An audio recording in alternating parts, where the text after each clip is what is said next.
what we've got here is a Remco cover pit. So what's unique about these pits is that these covers is they go deep inside the bottom layer of the pool. Right down below, there's a lot of work in these. If you come in closely, you can see a lot of the steel, a deep pit. Inside of these covers, eventually when they're done, you're not going to see them. You can see the level of the pool there. We're going to have covers that go over the top of the cover, and that will be tiled, and that will hide the cover.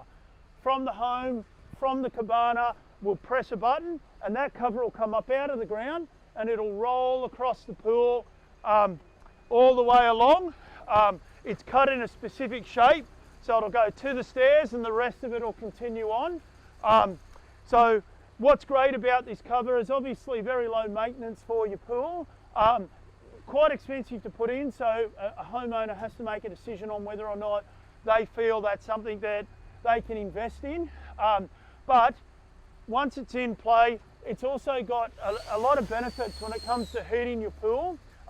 They've got a solar capacity in them, so as they roll out and go over your pool, they'll help to retain the heat if you're heating your pool.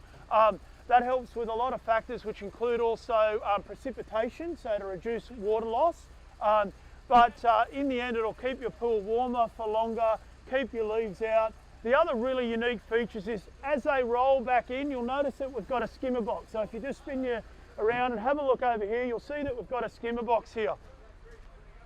As that cover rolls back, any leaf material that's on top of that cover will be funneled into that skimmer box. Now this pool particularly doesn't need skimmer boxes because it's got in-floor suctions because of the in-floor cleaning system.